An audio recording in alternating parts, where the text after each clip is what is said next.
Well, we got to get that, right? CJ Barrett had to get it. Yeah, it's awesome. Just a reminder to silence your cell phones, no flash photography, and there's no recording of this press conference.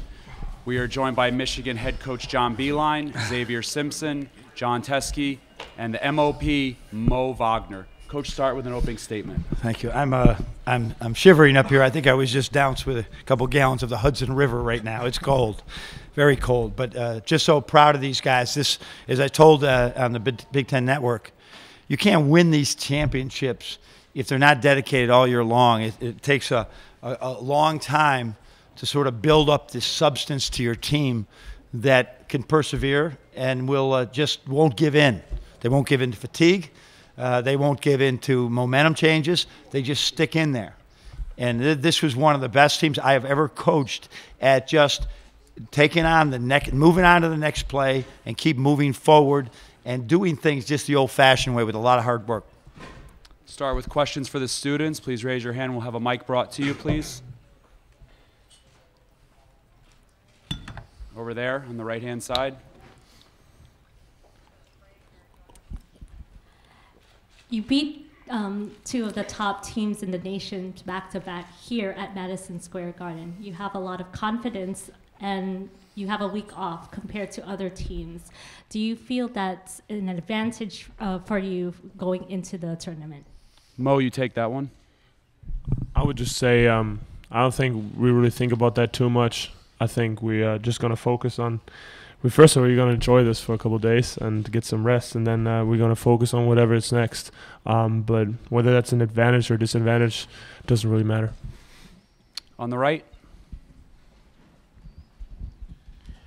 John, that dunk that you had, can you talk a little bit about what that feeling is like to hear your name hitting the rafters of Madison Square Garden on that moment?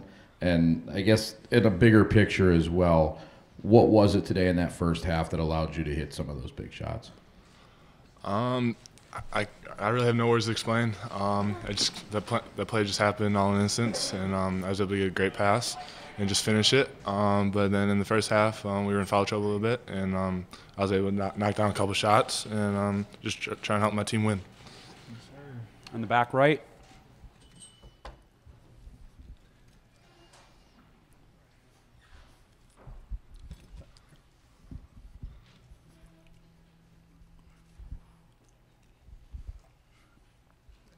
Way back. Way back. All the way in the back. And along the same lines for Mo, how did you feel when you hit that turnaround three? The Garden also rocked for that one too, and I'm not sure that's exactly in the playbook, but you can tell me otherwise. To be honest with you, I didn't even know how much time was on the clock. I just saw Duncan was running for the handoff, and so it must have been like little time on the clock, so I just took my heart and shot it and went in. Obviously, it's a great feeling when the ball goes through the net, and the Garden cheers for you. So, yeah, it's pretty cool. Up here in the front row left. Give him the mic. How does it feel to win in the Mecca or in the Madison Square Garden? Xavier, take that one. I mean, it feels great. It feels great, just being able to do that with my teammates. We worked hard for this. This is something we've been plotting on for a while, since back in July. I'm just glad to see what we worked so hard for, for it to be earned. And it means a lot. I'm appreciative of the coaches, and hopefully we can just continue to keep winning and keep doing good things like this. John, you want to add anything about winning it here in New York? It feels amazing. We had great support from our fans who had traveled from far distances, and great fans out east. And so we just want to come out here, and they always show support for us, and so we want to put on a great show for them. Back on the right-hand side. Mo, for you, watching John in that first half and then hearing his name, the crowd chanting that name, I mean, you know, it's got to be a special feeling working with a guy for a full season and seeing that come to fruition. I guess what did you see from him today? I was so happy when he popped off after that dunk. I got so excited. He got emotional. Yeah, I know how good he is. I play against him every day. That was long overdue, and incredible to be part of such a great group, to play with such great people. So yeah, very grateful for that. All the way in the back on the right. Hi. Mo, Stan. can you talk about how this week will help you guys as you get ready for the NCAAs? Yeah, obviously playing 4 games in 4 days kind of establish a certain rhythm, and with how you prepare for games, with how you approach certain things. So that's going to be helpful going into the NCAA weekends. So yeah, that's helpful, and also just the thought that we all committed together for the end goal and not looking ahead too far, and just trying to keep growing every day. Take 2 more for the students, starting front right. For Mo also, last year was such a unique run, what you guys did. Now you do 4 wins in 4 days again. Can you tell me if there were any differences or similarities to what you guys did this year to how it felt doing it last year? That's tough to reflect that short after it happened, to be honest with you. Obviously, the personnel is different. Last year, it was a little different with the whole plane accident thing, obviously. But winning is so much fun. You can't compare it. It's very special. Back row, Ralph. Xavier, it was another really stellar defensive effort by you, and especially on the guys in the perimeter. What was sort of the, the game plan? It seemed like you and the rest of the team were really focused on taking away their threes. I mean, we knew Purdue has some great. They have a lot of talent, some good guard play, and Muhammad and I just wanted to come out and set the tone. We wanted to play great defense from the start, so our energy can be contagious. And as you've seen, others followed, and we were just glad to be able to just take away the 3 ball, play good defense on Haas, and just secure the win. Okay, students, you guys can head back to the locker room. We'll take questions for Coach Beeline. Great job. Raise your hand. All right, back row on the right. Start with Dan. John, I know you've talked about making adjustments to bring the best out of your players and so forth. What ways have you kind of adjusted in the past month or so to let some of their personalities emerge and let the confidence build in this team really has? Yeah, it was really hard because we had extremely talented players last year that had really been through the process before, and so we let them lead. And now we had all new leadership. The role players had to step up, and I think it wasn't until we got almost till February that our coaching staff just sort of figured out a little bit what we could do and what we could expect. So it was, some guys certainly had some more latitude. Some other guys said, okay, they're not going to do that this year, right? You get to the point in February where you only practice, we're playing games like crazy. You only practice 4 times a week. Is he really going to get better in these next 16 practices on that, or we just let's find something that worked better for him? So we tried to make adjustments that way, but we still, the whole time, it's skill development every day in our practice. We do worry about the next game. We really do a great job scouting, I think, and preparing, but we're still doing, when Z is making those hook shots, you don't know how much he works on those, because with him, that's the only way he's going to score over a big guy. And so he works on them. And that's really paid off, all the stuff they do on their own or with the coaches in practice. In the middle. John, what's the difference in feeling now that you don't have to go straight into the selection show tonight? I heard you reference it a little bit with Jim Nance, and it seemed like you might prefer to be playing this Thursday and Friday instead of having this big gap. Yeah, I guess that would, in a perfect world, that would be great. But as I said to the crowd, to play in this arena in front of that crowd, which I feel was very pro-Michigan, that's a once-in-a-lifetime experience for us. So it'll be worth the wait. I want to remind everybody there's been some great NCAA tournament teams that win their tournament like this Sunday or this Monday. Gonzaga, Wichita State, Butler. These teams all have been great NCAA tournament teams, and I've had both Richmond and Canisius have this same weight. So you to work around it. We'll give our guys some rest, but we'll be practicing. We'll be still doing those hook shots, with Xavier. In the back right.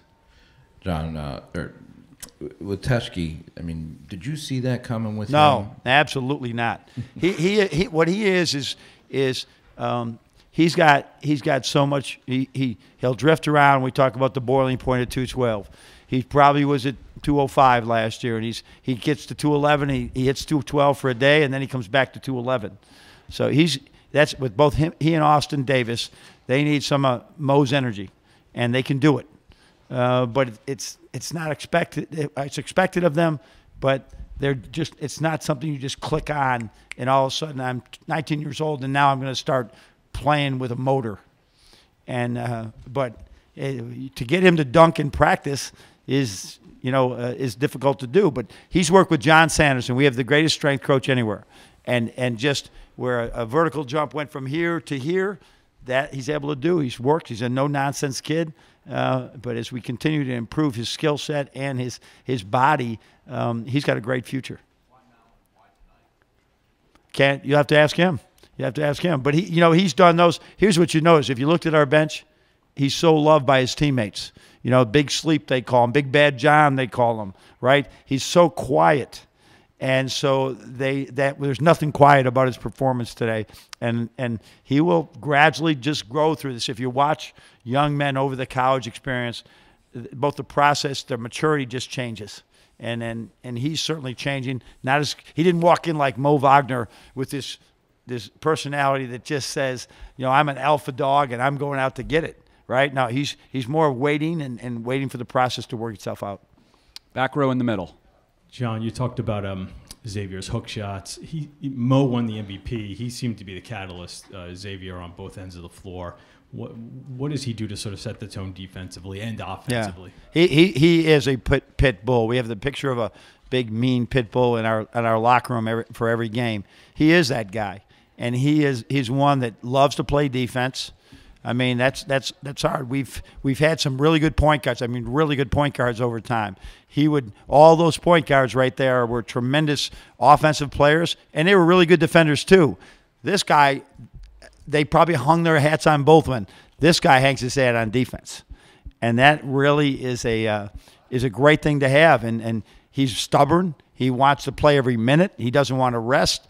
And he's just wore me out so much with how hard he plays that he's got a trust from me that he didn't have early in the year. I've mentioned before. He used to go in there and playing hard was not smart. He'd foul people like crazy. And all of a sudden they're at the foul line. He's playing right now really smart defensive basketball. Two more. We'll take Dan in the middle and then over on the right.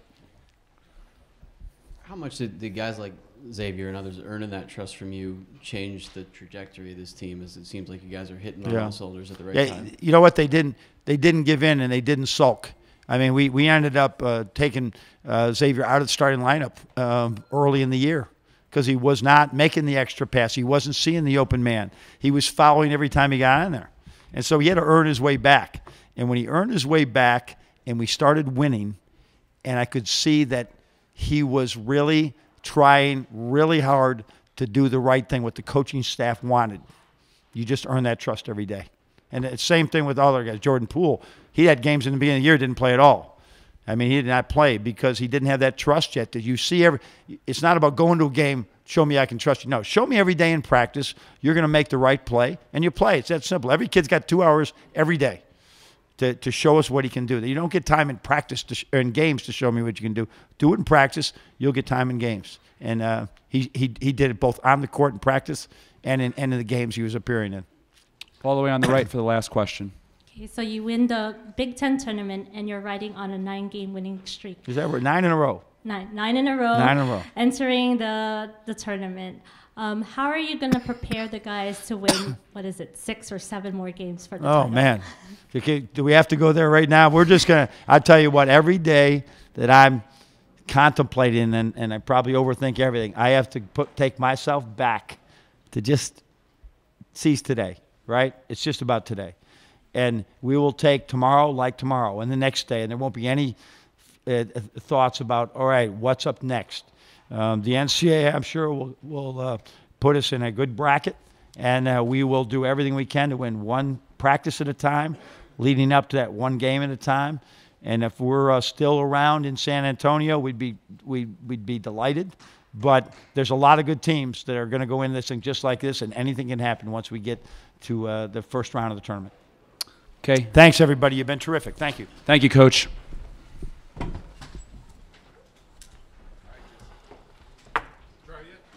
No, I am.